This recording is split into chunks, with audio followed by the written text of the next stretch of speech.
हमारे देश की जनता में एक भ्रम है कि वो इस देश के प्रधानमंत्री का चुनाव करते हैं। कभी कभी पहले से घोषित होता है और कभी कभी सांसद तय करते हैं कि उनका जनप्रतिनिधि कौन बनेगा।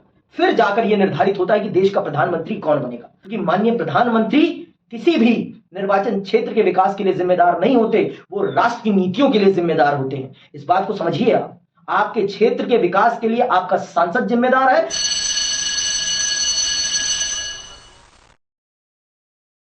हमारे देश की जनता में एक भ्रम है कि वो इस देश के प्रधानमंत्री का चुनाव करते हैं।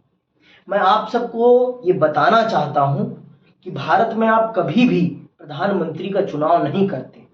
आप भारत की राजनीतिक प्रणाली को समझिए। भारत एक संसदीय प्रतिनिधित्व मूलक लोकतंत्रात्मक प्रणाली पर चलता है, जिस कारण से यहां पर आप अपने क्षेत्र के निर्वाचन क्षेत्र के प्रतिनिधि का चुनाव करते हैं, ना कि आप प्रधानमंत्री का। इस बात को आप समझिए, क्योंकि हमारे देश के लोगों में यह भ्रम है कि वो अपने वोट के माध्यम से प्रधानमंत्री का चुनाव करेंगे। ये कदापि संभव नहीं है। संभव है सिर्फ आप अपने दल को और अपने प्रतिनिधि को चुन सकते हैं, और जिस दल के सबसे ज्यादा सांसद चुने जाएंगे उस दल के लोग ये तय करेंगे कि उनमें से कौन उनका प्रधानमंत्री बनेगा।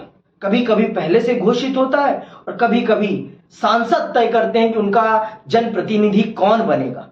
फिर जाकर यह निर्धारित होता है कि देश का प्रधानमंत्री कौन बनेगा।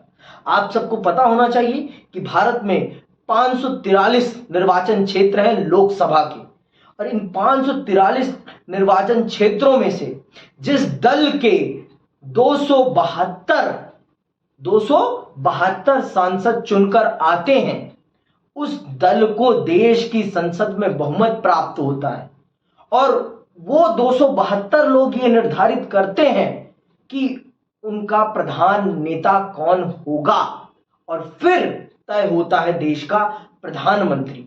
तो इस बात को आप समझिए। इस बात को बहुत बारीकी से समझने की जरूरत है। आप लोगों को यह भ्रम जो है कि आप देश के प्रधानमंत्री का चयन करने जा रहे हैं, तो कदापि नहीं। आप अपने क्षेत्र के प्रतिनिधि का चयन करने जा रहे हैं। सिर्फ आप अपने निर्वाचन क्षेत्र के उस प्रतिनिधि का चयन करने जा रहे हैं जो आपके क्षेत्र के विकास को सुनिश्चित करेगा, आपके क्षेत्र में शिक्षा को सुनिश्चित करेगा, आपके क्षेत्र में स्वास्थ्य को सुनिश्चित करेगा, आपके क्षेत्र में सड़कों के जाल को सुनिश्चित करेगा, आपके क्षेत्र में व्यापार को सुनिश्चित करेगा, आपके क्षेत्र में रोजगार को सुनिश्चित करेगा। तो इस चीज को आप ध्यान में रखिए।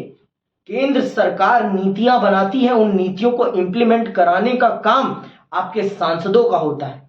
तो अगर आप कर्मठ सांसद चुनेंगे तो आपके क्षेत्र का विकास होगा, और आपके क्षेत्र का विकास होगा अर्थात देश का विकास होगा, क्योंकि आपका क्षेत्र देश से बाहर नहीं है। और अगर क्षेत्र का विकास नहीं होगा तो देश का विकास कैसे हो जाएगा? मैं आपसे पूछता हूं। शरीर का एक अंग खराब पड़ा रहेगा और आप अपने आप को स्वस्थ कह देंगे? कैसे? मुझे आप बताएं। आप स्वस्थ शरीर के साथ ही तो लड़ सकते हैं ना, किसी बाहरी ताकत के साथ। कि आप अंदरूनी तौर से बीमारियों से ग्रसित हैं और आप चल देंगे, लड़ लेंगे किसी से? संभव नहीं है। आप अपने क्षेत्र के प्रतिनिधि को चुनिए, क्योंकि माननीय प्रधानमंत्री किसी भी निर्वाचन क्षेत्र के विकास के लिए जिम्मेदार नहीं होते, वो राष्ट्र की नीतियों के लिए जिम्मेदार होते हैं। इस बात को समझिए। आपके क्षेत्र के विकास के लिए आपका सांसद जिम्मेदार है, और आपका सांसद अगर सही रहेगा तो आपके क्षेत्र का विकास होगा, और अगर आपके सांसद महोदय अच्छे नहीं होंगे तो आपके क्षेत्र का विकास कभी नहीं होगा। इस बात को आपको समझना पड़ेगा, जानना पड़ेगा, और उसके आधार पर अपना बहुमूल्य वोट डालना पड़ेगा, तभी आपका विकास संभव है। नहीं तो विकास संभव नहीं है। इस बात को समझना, जानना हम सभी देशवासियों के लिए बहुत जरूरी है, और इस देश की राजनीति को समझना बहुत जरूरी है, क्योंकि इस देश की राजनीति हमारे जीवन के हर पहलू पर प्रभाव डालती है और हर पहलू को प्रभावित करती है। इसलिए नेताओं का सही होना बहुत जरूरी है।